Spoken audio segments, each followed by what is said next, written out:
This is the new 2021 Chrysler Pacifica Pinnacle, which is the new top-of-the-line luxury trim level for the popular Chrysler Pacifica minivan. It's a big deal because it has a starting price of around $51,000, making this the most expensive minivan you can buy.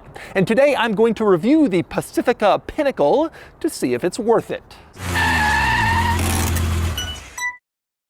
Before I get started, be sure to check out Cars and Bids, which is my new online enthusiast car auction website for cool cars from the modern era. If you're looking to sell or buy an enthusiast car from the 1980s and up, Cars and Bids is the place to do it. We have an amazing selection with daily auctions and great traffic. You will get the most money, the most views, the most bids on your cool car. Check out Cars and Bids, the ultimate marketplace for modern enthusiast cars at carsandbids.com. So let's talk Pacifica. These days, the minivan market is down to basically just four competitors: the Honda Odyssey, the Toyota Sienna, the Kia Sedona, and the Pacifica.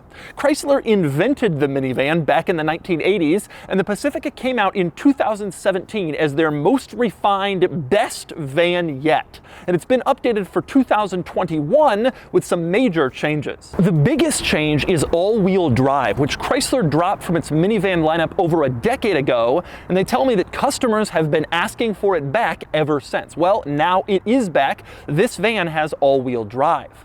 There's also the new Pinnacle trim level, this model, with a starting price of over $50,000 for people who want a luxury minivan. And there's more too, including a lot of new features, which I'll show you. Now, engines are the same as last year. There's a standard V6, which makes about 290 horsepower, or you can get a plug-in hybrid version that can travel around 30 miles on electric power alone before the gasoline engine kicks in. Pricing for the Pacifica starts around $35,000, but Chrysler sells a base model version of this car that they call the Voyager, which is essentially just a Pacifica with less features. That starts around $27,000. But today I'm going to show you the king of the hill, the $50,000 plus Pacifica Pinnacle. First, I'll take you on a tour of this van and show you all of its interesting quirks and features. Then I'll get it out on the road and drive it, and then I'll give it a Doug score.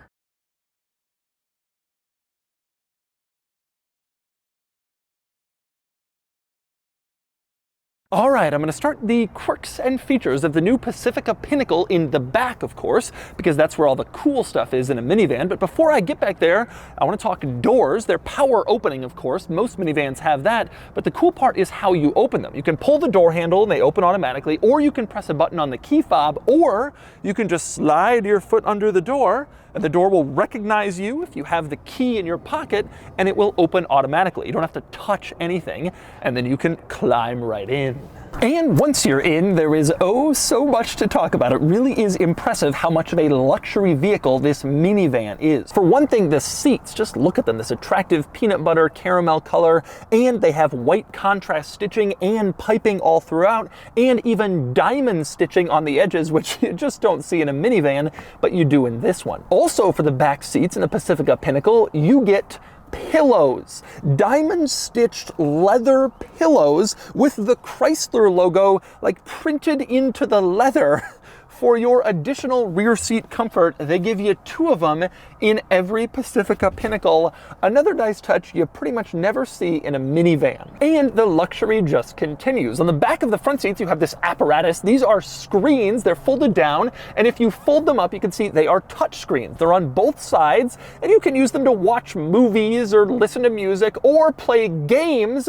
They have 9 games integrated into them. You have chess, checkers, tic-tac-toe, solitaire, and even the license plate game. You can select when you see a license plate where you're driving on a family road trip and then try to beat whoever's in the other seat also playing the game on their screen.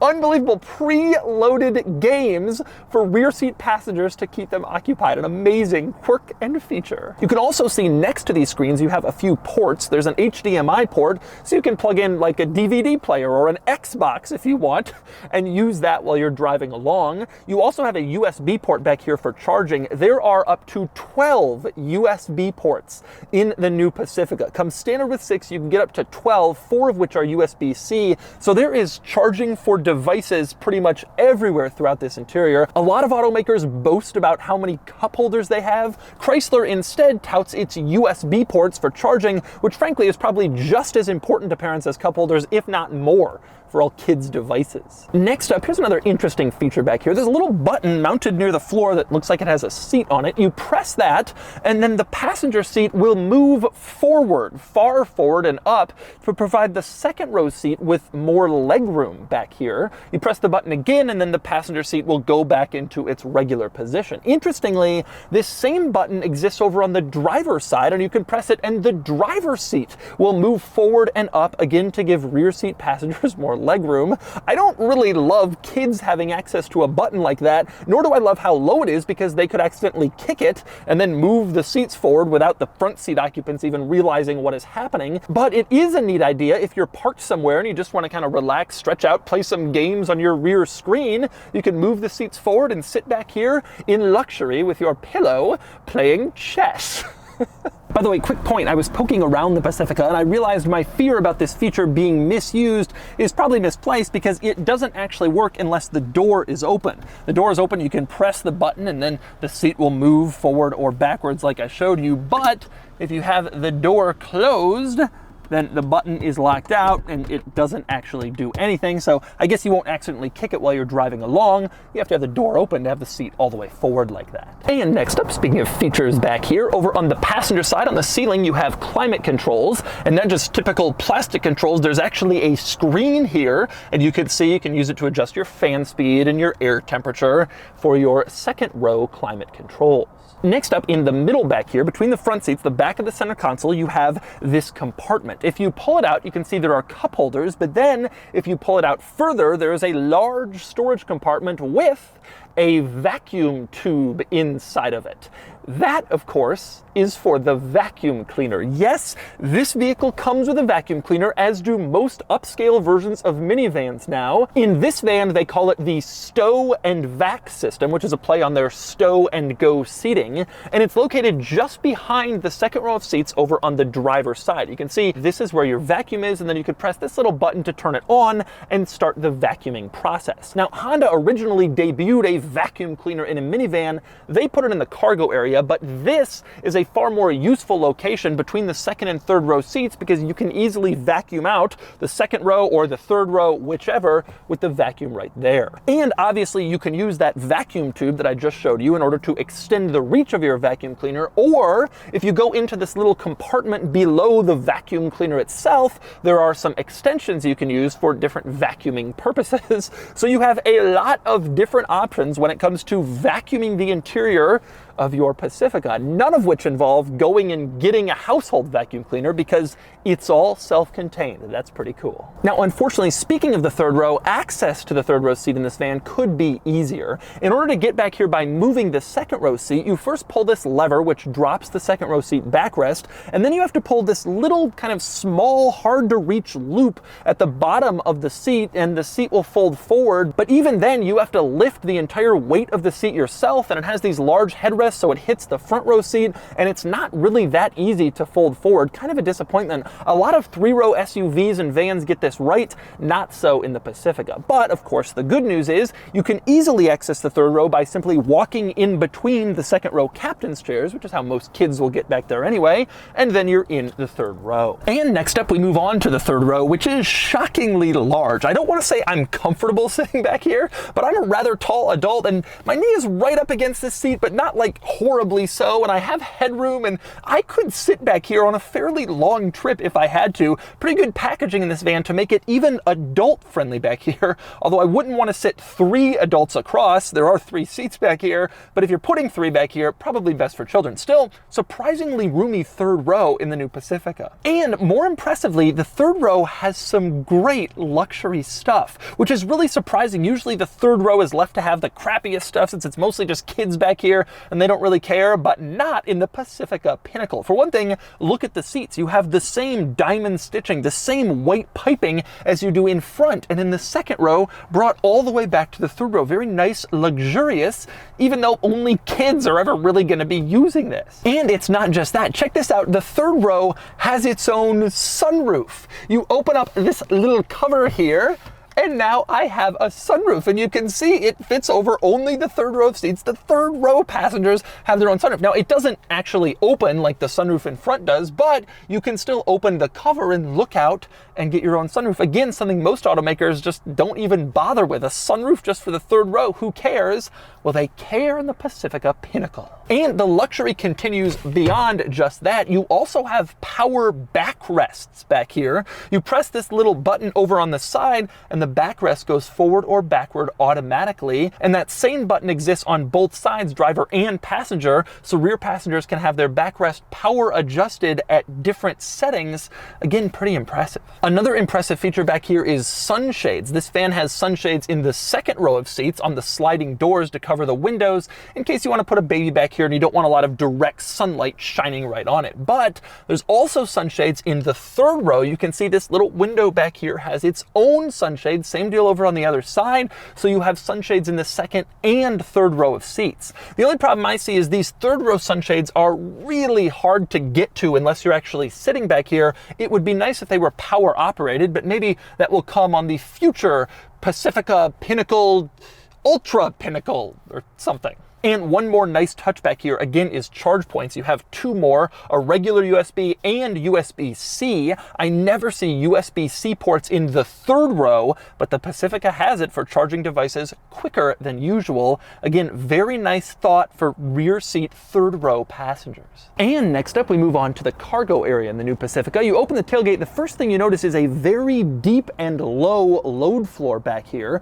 Not only do you have a surprisingly large amount of room behind the third row, but it goes all the way down so you can get a lot of stuff back here. This is great packaging. It allows you to fill 3 rows of seats in the minivan and then also get a lot of stuff behind those seats. It's pretty impressive just how much cargo space is here with all of the seats in place. But the real reason for this low load floor is Chrysler's stow and go seating. They call it that because you can stow it in the floor and then go.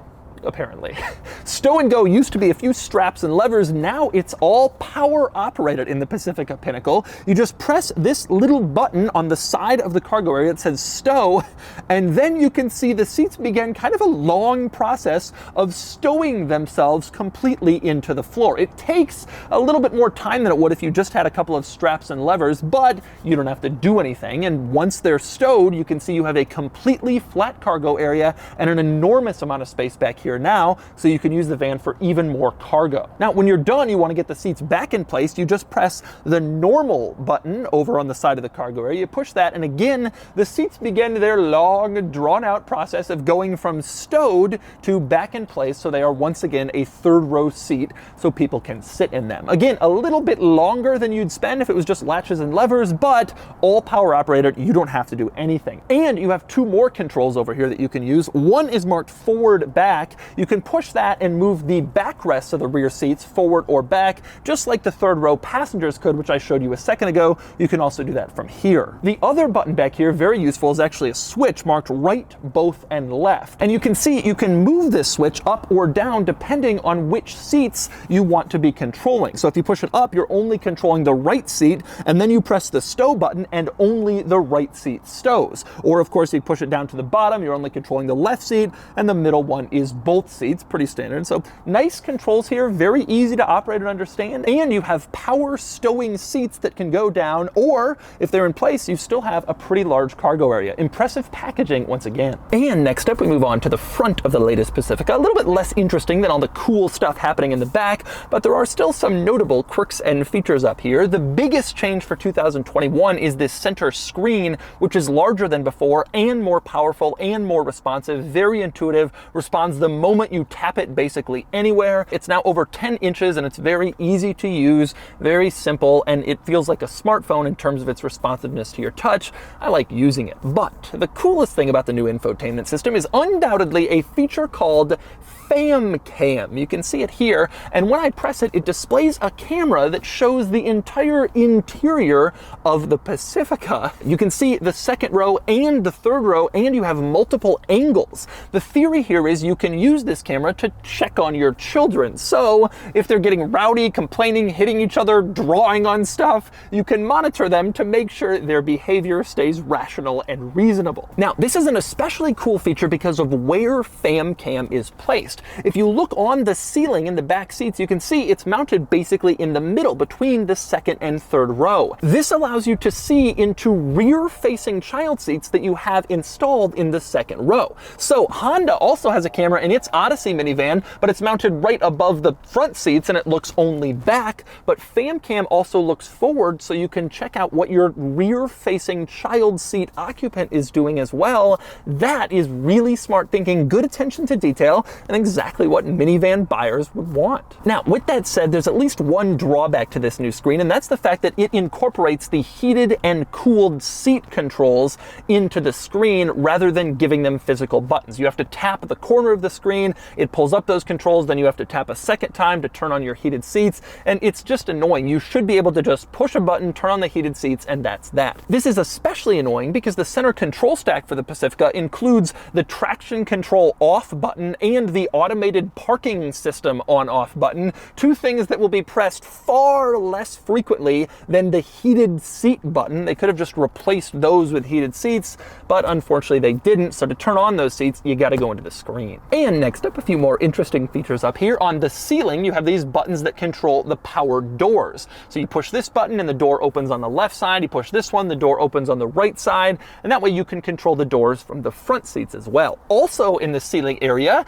you can push this little compartment and it pulls down a wide angle mirror. So just in case Fam Cam isn't quite enough for you, you still have the option to look at your rear passengers in this mirror like a bus driver and then you can yell at them. As for storage up here, it's pretty impressive. In the center console, you have this little lid that says push. If you push it, it opens, and then there's a little storage area. You also have a larger center console storage area, of course, for larger items. And underneath the center console, there's a whole open section where you can stick even larger items still, like a purse or a bag or something you don't necessarily want in the back. You also, on the door panels, have two levels of storage. You have your typical lower level door panel storage, but then there's also a smaller storage compartment above that for items that you want maybe a little closer to you, like a wallet or a key card if you're getting in or out of a building. So you have two levels of door storage. Next up in the front, another very interesting hidden quirk is on the floor between the front seat and the door. There's this little compartment here, and it's for umbrellas. If you look closely, there's a little diagram of an umbrella, and there's also a little image of rain clouds, and then a little smiley face sun. And of course, it's perfectly sized and shaped to fit an umbrella. I guess you're supposed to put wet umbrellas here so they don't go rolling around the interior and getting everything else wet. There is a spot for wet umbrellas. And you also have the same spot over on the other side. Driver and passenger have their own places to put their own wet umbrellas so it doesn't damage the interior. That is nice attention to detail. And next up, another big benefit of the 2021 Pacifica is right here, the addition of all-wheel drive, or actually the re-addition of all-wheel drive. Chrysler used to offer it in their vans until 2004. Then they started offering the stow and go seating, and because of the way the seats folded into the floor, they no longer had the room for all-wheel drive hardware. Chrysler figured people would rather have stow and go seating than all-wheel drive, so they ditched all-wheel drive and added the seats. But now you can have both. They've changed around the packaging, they've made the van bigger, and they're able to give you both stow and go seating and all-wheel drive. And so all-wheel drive is back in the Pacifica for minivan buyers in northern states, snow. They want all-wheel drive, they don't want to get an SUV. Well, now you can do it. And I think the Pacifica and the Toyota Sienna are the only two minivans that offer all-wheel drive. And finally, we move under the hood. Like I said, two different powertrain options in this van. It comes standard with this engine, the 3.0 3.6-liter Pentastar V6 with about 290 horsepower, which is a pretty healthy figure, or you can upgrade to a plug-in hybrid version, which goes about 30 miles on electric power alone before a gasoline engine that's also there kicks in. Now, it's worth noting that all-wheel drive will only be offered with the gasoline engine. If you want the plug-in hybrid, those are front-wheel drive only, so if you want all-wheel drive, you'll have to get the V6. And lastly, I just want to give you my personal opinion about this van's styling, because I think it looks really good. Other minivans are starting to get weirdly over-styled, the latest Odyssey and Sienna, but the Pacifica just looks nice. Clean, simple design, looks good. Maybe that's not saying much for a minivan, none of which really look good or cool, but as minivans go, I have to say I think this is the nicest looking one, and so that's my thoughts, just in case appearance matters to you at all for minivan buying. Since you're buying a minivan, it probably doesn't, but I figured I'd mention it anyway. And so that's a thorough tour of the 2021 Chrysler Pacifica Pinnacle. Now it's time to get it out on the road and see how it drives. All right, driving the new Pacifica. And I suspect this will be the part of this video that is the least interesting to people who are actually interested in buying one of these vans, because minivan driving experiences don't really matter to that many people. They all drive about the same, and none of them are especially engaging. What really matters to people with minivans, it seems to me, is all of the different features, the conveniences. How do they make your life easier if you have kids and if you're hauling them around? And this van has a lot of great stuff, between the stow and go seating, which I showed you, all-wheel drive now being available again, the FAM cam, the games built into the rear seat screens, but it's actually pretty impressive how far this van goes. And I recently reviewed the new Toyota Sienna, and I was a little bit disappointed that it didn't do more to innovate. Well, this van has a lot of cool innovations. But it is worth pointing out the Sienna did have one big benefit. All new Sienna models are hybrid. They're not plug-in hybrid like this van's other powertrain. Instead, they're just put gas in and it's a hybrid engine, which gives it great fuel economy. And the Pacifica doesn't have that. You either have to get the plug-in or an old school gas engine with worse gas mileage. But at least the Pacifica competes in the hybrid space. It's the only minivan that competes with the Sienna with a hybrid alternative. The Pacifica is also the only minivan that competes with all-wheel drive, like I mentioned. Sienna has it, Pacifica offers it as well. And so these, to me, are kind of the cream of the crop vans right now. They both have the most stuff, the most tech, the hybrid availability, all-wheel drive, all these features, and they're both really, really great vans. But anyway, let's talk a driving experience. 290 horse V6, I think, makes this the most powerful minivan now. And it's powerful, indeed. Can get up and go. Not that anybody really cares, and that's the thing. The driving experience feels minivan-like. I mean, it's not dramatically different from Sienna, from Odyssey, that kind of thing. You have good space in here, good headroom, legroom, knee room, that sort of thing. Good enough power to move around. You get good visibility, big mirrors, you can see all over the place. It's a minivan.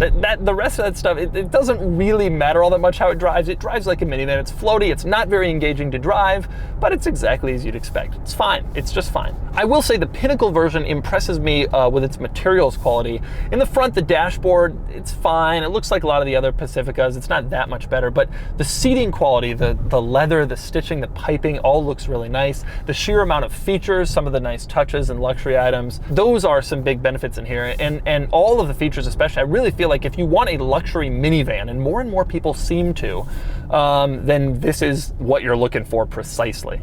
So overall driving experience, you know, for a minivan, to me, the driving experience can only hurt it. It can't really help. If it's bad, people won't buy it, but if it's good, it's like, okay, fine, it's just normal. And that's kind of the situation here. It's just normal, it drives well, nothing crazy, nothing to write home about, nothing incredibly special, but it's fine, nice, quiet, comfortable. It's a minivan. And so that's the 2021 Chrysler Pacifica. This is a great minivan, and it has to be. Even though there are basically only 4 minivans left on the market, they are all very competitive. And the Pacifica holds its own against really excellent rivals, thanks to some great new features, attractive styling, a lot of interior space, all-wheel drive, and a plug-in hybrid option. If you're looking for a minivan, the Pacifica should absolutely be on your shopping list. And now I'm going to give this Pacifica a DOUGSCORE.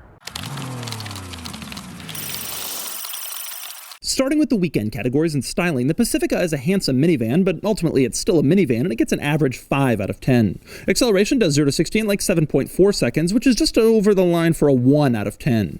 Handling is fine, normal for a minivan, and it gets a 3 out of 10. Fun factor is basically non-existent and it gets a 1 out of 10. Same deal with cool factor, not really a thing, but that comes with the minivan territory and it gets a 1 out of 10 for a total weekend score of only 11 out of 50. Next up are the daily categories and features. The Pacifica is loaded, not like an S-Class, but not that far behind, and it gets an 8 out of 10. Comfort is excellent, a bit better than other minivans, especially with all the comfort-focused features, and it gets a 7 out of 10.